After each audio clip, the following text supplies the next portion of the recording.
Possivelmente, tu aí do outro lado, né, leitor mais das antigas, já viu um formatinho da Abril com uma capa meio esquisita.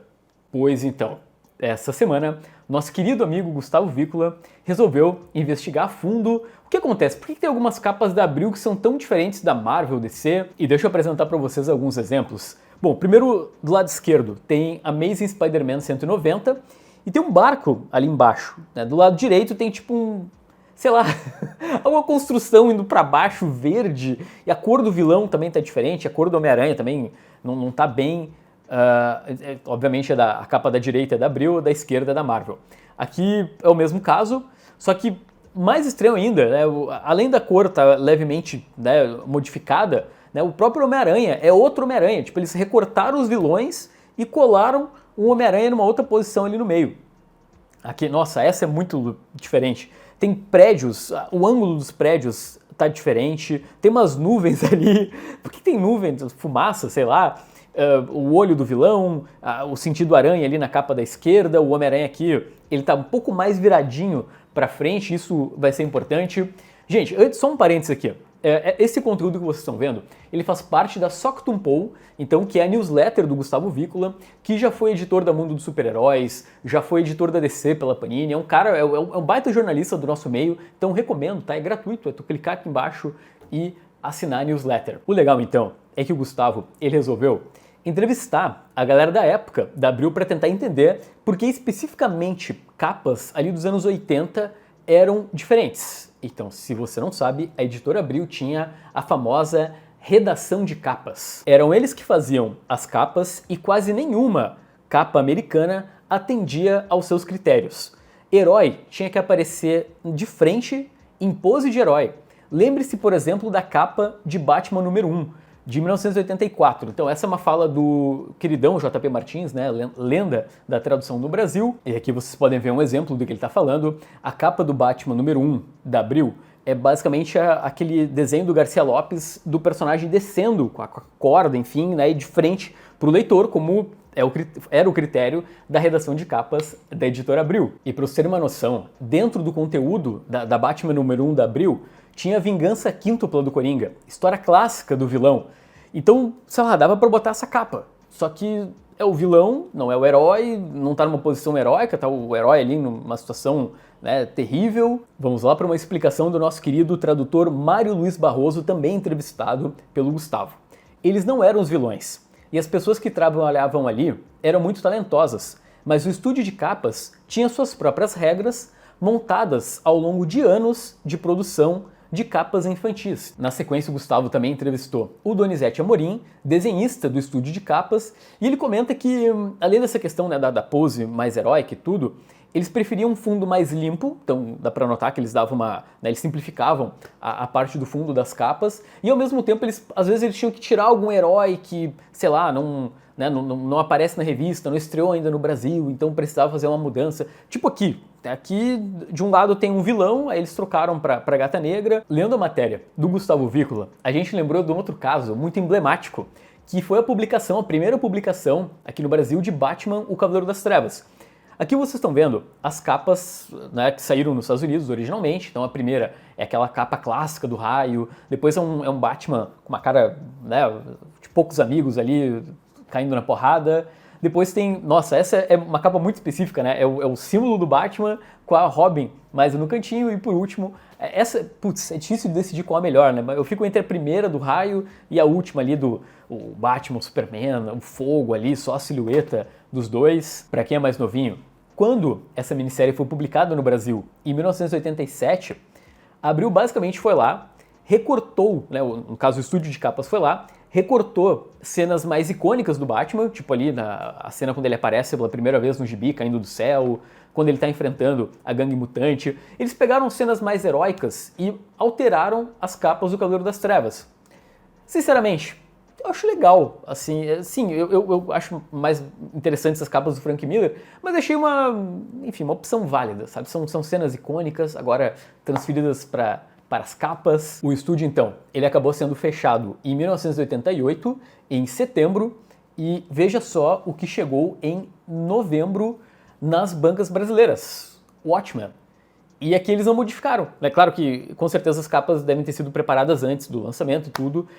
Né? Ali a data é de novembro de 88, e aqui não tem nenhuma modificação em Watchmen. Talvez o fato de Watchmen não ter grandes splash pages, né? Páginas super impactantes. Quer dizer, tem páginas impactantes, mas não do jeito que o Batman Cavaleiro das Trevas tem.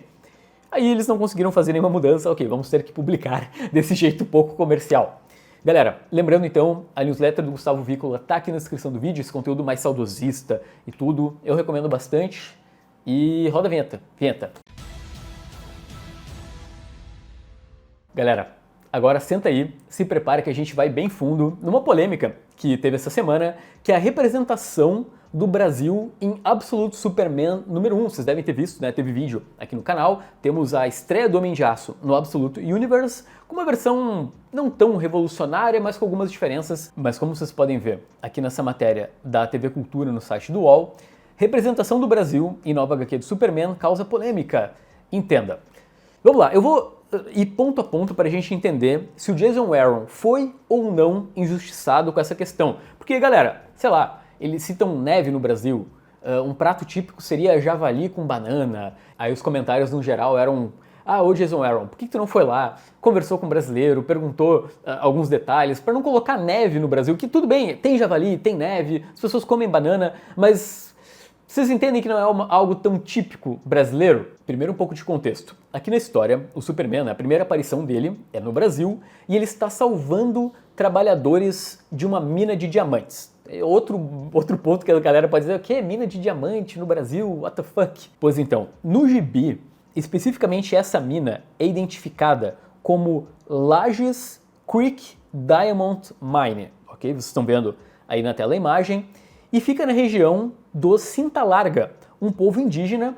O Aaron provavelmente pegou matérias em inglês sobre Igarapé Lages, que é uma região que sim, fica entre o sul de Rondônia e o norte do Mato Grosso, que é mesmo uma terra indígena do Cinta Larga e que tem garimpo de diamante. Tem bilhões embaixo da terra e é um espaço que ainda é explorado justamente por conta dessa jazida de diamantes, e também a região já foi palco de disputa entre os garimpeiros e os indígenas. Ok, mas aí a gente tem outro problema, que é a questão da neve. Como vocês estão vendo aqui na página, temos a galera toda, né? Até tem um cara ali do lado esquerdo se aquecendo no fogo e tudo, e a neve segue caindo.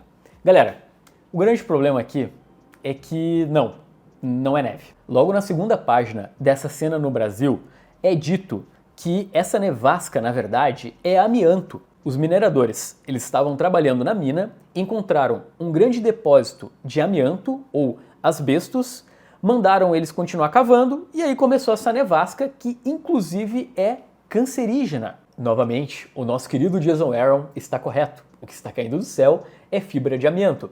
A única parte que a gente pode questionar um pouco é que tem uma galera ali, tem uma cena que tem um cara esquentando a mão no fogo. Então, beleza, mas não é bem neve. Talvez seja um erro até do próprio desenhista, o Rafa Sandoval, né, na hora de interpretar o roteiro, ele, ok, tem neve caindo do céu, vou botar um cara aqui com um negócio esquentando a mão. E agora a gente chega na última cena polêmica, que é quando o personagem João chama, aparentemente, o nosso querido Kal-El para comer um saboroso javali com banana, né? E a galera já começou: ô Jason Aaron, novamente o clichê do Brasil ser o país da banana.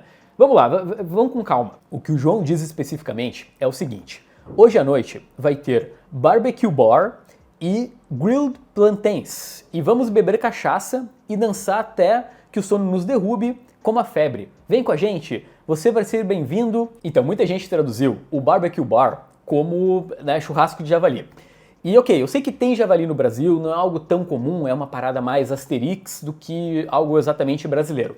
O ponto é que bar, na verdade, é qualquer animal suíno. Logo, pode ser um porco na brasa, um churrasco de porco, que aí é super comum e tradicional aqui no Brasil. E quando ele fala plantains, ele está se referindo à banana da terra, que, gente, é um prato super comum. Semana passada eu fui almoçar essa semana eu fui no buffet livre, sexta, e tinha ali banana frita e tal. Então é algo super comum, é um prato de origem indígena, então também é tradicional na região onde a história se passa. Mas nem tudo são flores. A gente pegou um outro errinho do Jason Aaron, que é a questão o cenário em que a história se passa. No Brasil não tem essas montanhas de diamantes, como aparece na história. A própria vestimenta dos mineradores não é algo que a gente vê tanto no Brasil, é algo que tu vê mais nos Estados Unidos.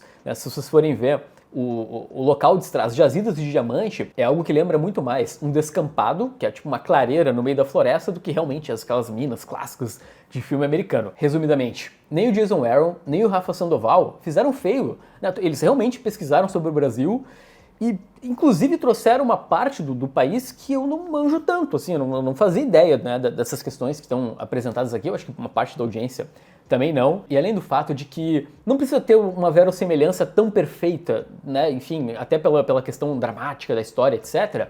Pô, nem o Jason Aaron, nem o Rafa Sandoval fizeram feio. Eles pesquisaram realmente sobre o Brasil, então tem informações que eu admito que eu também nem eu fazia ideia, sendo que eu moro, né, aqui no país. Mas é isso, justiça para o Jason Aaron, que foi escorraçado por diversos sites brasileiros e o cara pesquisou, olha aí. Chegou o momento de indicações de leitura, porque essa semana saíram os 5 finalistas do Prêmio Jabuti 2024, né, na categoria... Saíram todos finalistas, né, mas aqui a gente vai focar especificamente na categoria Histórias em Quadrinhos. Temos Black Orion, do Bruno Sillig, da editora Mino. E eu cheguei a comentar aqui no canal que... Legal, né? O Black Orion tá indicado, que é uma HQ de entretenimento, vamos dizer assim, né? Um quadrinho sobre viagem no tempo, máfia, alienígena, e ele tá na lista do Jabuti. Eu acho que, narrativamente falando, além da qualidade do desenho, etc., o quadrinho merece muito, sabe? É uma HQ muito, muito inventiva. Tem como Pedra, da Comic Zone, que dessa lista é o meu favorito, tá? Eu estou aqui abrindo voto, do Lucas Johannathan. Damasco, do Alexandre Lourenço, com o Lielson Zene, da Brasa. Tem Jeremias Estrela, Jefferson Costa, Rafael Calça pela Panini, né, uma MSP, e O Filho do Norte, Gonçalves Dias, o Poeta do Brasil, do André Toral, que foi publicado pela editora Veneta. Deixa eu aproveitar e concluir uma notícia da semana passada, porque vocês lembram que o Ramon Vitral, do Vitralizado, ele trouxe um questionamento ao Jabuti sobre a indicação da obra Ópera Negra, da Clara Chotil, que saiu pela Veneta. Especificamente esse quadrinho, ele foi publicado originalmente em 2022 na França. Logo, o primeiro idioma do Ópera Negra não é português, e sim francês, então ele não atende a um dos critérios do Jabuti, e aí o prêmio foi lá e informou que estava desclassificando o HQ, né? Vocês viram inclusive que ele não faz parte ali dos 5 indicados. Mas vocês devem estar pensando, ok, tá, tem essa lista, né? Eu já declarei meu voto, mas qual é o favorito, no geral? Pois então, essa semana nós tivemos um indicativo disso, porque pela primeira vez o prêmio da Biblioteca Nacional tem uma categoria para quadrinhos, e o vencedor foi Damasco, do Lielson Zene, com Alexandre Lourenço, publicado por aqui pela editora Brasa. Interessante que eles batizaram esse prêmio de Adolfo Aizen, que, se tu não tá sabendo, é o fundador da Ebal. Muito justo. Aqui vocês estão vendo os 3 finalistas, especificamente desse prêmio, né? O vencedor foi Damasco, mas em segundo lugar ficou Morte e Vida Severina, do Odir, e o Pigmento, da Aline Zolve, ficou em terceiro. E agora fica a expectativa, porque dia 19 sai o vencedor do Prêmio Jabuti. Vamos agora para um pouco de aula de história. Nos anos 70, a Marvel publicou esse livro que vocês estão vendo aí na tela, que são As Origens da Marvel Comics, por Stan Lee. Aí temos ali o nosso querido Stan, né, numa máquina de escrever, e os heróis surgindo ali, Coisa, Thor, etc.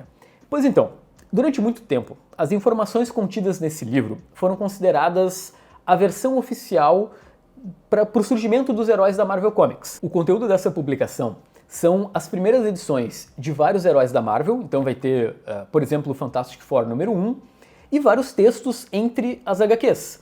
E, galera, logicamente nesses textos é o Stan Lee. Então ele estava lá dizendo que eu criei tudo, eu fiz tudo, eu sou o pai aqui, é literalmente o pai de todo mundo. Lembrando que quem é leitor mais das antigas acompanhou parte desses textos, né, pelo menos fragmentos, aqui em Capitão América número 100, da Abril, uma edição comemorativa, e em Heróis da TV número 100. Então a Abril foi lá, recortou uma parte dos textos e reproduziu aqui no Brasil. Porém, agora, com o cinquentenário das origens dos heróis Marvel, a Abrams Comic Arts resolveu lançar então uma versão atualizada. Basicamente eles vão reproduzir os mesmos textos, mas eles vão complementar. E aí vocês podem ver que já tem um complemento na própria capa. E essa parte que mais chamou a atenção. Do lado esquerdo tem um lápis e do lado direito tem uma outra mão com um pincel, o que não existia na versão anterior. Lembrando que essa capa ela foi atualizada pela Alex Ross. A ilustração era do John Romita Sr. E, galera, pelo que eu vi do conteúdo, né, dessa nova versão, vai ter texto do Alex Ross, do Tom Brevoort, tem ensaio do Larry Lieber, que, para quem não tá sabendo, é irmão do Stan Lee e foi um dos caras que criou o Thor.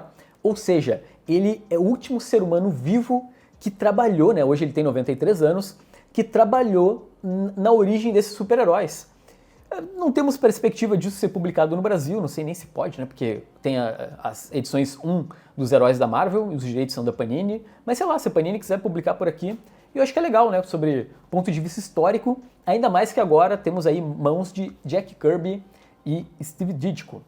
Vamos então repercutir uma notícia da semana passada. Vocês lembram que eu trouxe uma graphic novel do Spirou que foi recolhida das livrarias francesas por conta de desenhos racistas? Aqui vocês estão vendo as páginas internas de Spirou e a Górgona Azul, do Ian com o Dany.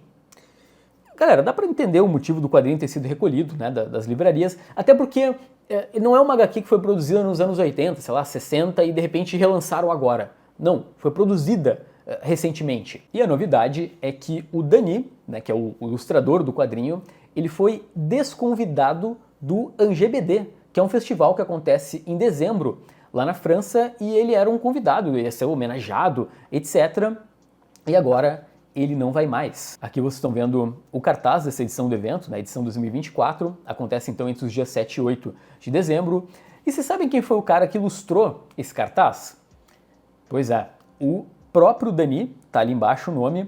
Segundo a declaração oficial do evento, eles entraram em acordo com o artista e cancelaram a presença dele e tudo, então teoricamente está tudo bem. Eles também comentaram que não existe tempo hábil para produzir um novo cartaz, então eles vão deixar isso aí mesmo, por mais estranho que seja o artista que produziu não estar, né, especificamente lá no evento. E o Dany, ele já pediu desculpa, já disse que ele não vai fazer mais, etc. Mas é isso, né, gente? Sei lá, pra mim a situação é muito bizarra, sabe? Ninguém foi lá e falou, gente, olha só, quem sabe a gente não faz um negócio desse em 2023, né, quando foi publicada lá a edição do Spirou. E ainda no clima das eleições norte-americanas, vocês já pararam pra pensar em qual político, ou qual lado, qual espectro político o teu herói faz parte, o teu herói favorito? Tipo, em quem o Batman votaria, em quem a Mulher Maravilha, Superman, etc. Pois é, o site Popverse resolveu fazer uma matéria essa semana, né? Tipo, como a Liga da Justiça votaria. Primeiro de tudo, tá? É importante dizer, é óbvio que hoje em dia nem a Marvel nem a DC declarariam voto de nenhum personagem. Por mais que eles misturem política no gibi de super-herói, eles não são malucos de colocar, sei lá, o Homem-Aranha declarando voto e perdendo metade dos leitores. Isso não vai acontecer. Porém, em 2008, a DC lançou essa minissérie que é o DC Universe Decisions, que aqui no Brasil saiu em 2009 pela Panini Comics, e como vocês podem ver já pela capa, temos os super-heróis da DC declarando voto.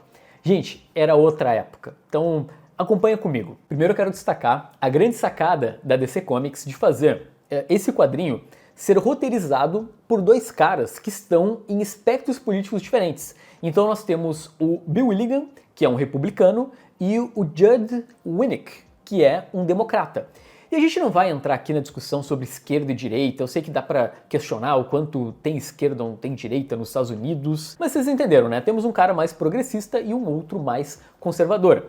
Para começar, eles ressuscitam ao longo da história a briga clássica entre Arqueiro Verde e Lanterna Verde. Sim, olha só que legal. O Hal Jordan é o lado conservador, né, pró-forças armadas, e o Arqueiro Verde tá lá no lado mais direitos das minorias, etc., né, o lado progressista. Vários heróis declaram voto, e a gente vai entrar já em detalhes, mas no lado dos republicanos nós temos Guy Gardner, Poderosa, Gavião Negro e Lois Lane. Enquanto do lado progressista, democrata, tem Mutano, Nuclear e a Vixen. Ao longo do quadrinho, o Batman e a Mulher Maravilha também declaram votos, eles apoiam candidatos. Aí o Homem-Morcego pendeu pro lado republicano, enquanto a Mulher Maravilha pro lado democrata. Mas aí um pouco depois na história eles dizem que não, a gente se posicionou, mas era só porque é que a história é sobre os candidatos à eleição do universo DC estarem sendo perseguidos e assassinados. Então os heróis eles têm que se meter para proteger a galera, e nesse meio, né, tem toda a declaração de voto. Vocês devem estar pensando do outro lado que, uou, como a DC foi ousada, né, declarar o voto de vários e vários heróis. Mais ou menos, né, o quadrinho termina com o Superman dando um discurso dizendo que não, é errado. Os heróis, eles não devem declarar voto a nenhum tipo de político. Porque eles estão, na verdade, eles estão do lado do povo. Então, independentemente do resultado na urna, eles têm que apoiar quem está lá na Casa Branca. Então é um discurso do Superman mais assim, não, eu vou tentar sair aqui pela tangente e aí não declarar o meu voto. Eu tenho 3 apontamentos para fazer sobre essa matéria como um todo. O primeiro deles é que, diferentemente do Brasil, o voto nos Estados Unidos, ele não é obrigatório. Então eu imagino que boa parte da comunidade super-herói quer dizer assim, cara, eu não necessariamente preciso me envolver em política, eu nem vou votar, então não vou tomar um partido. Segundo que um quadrinho como esse, hoje em dia, ele jamais seria publicado.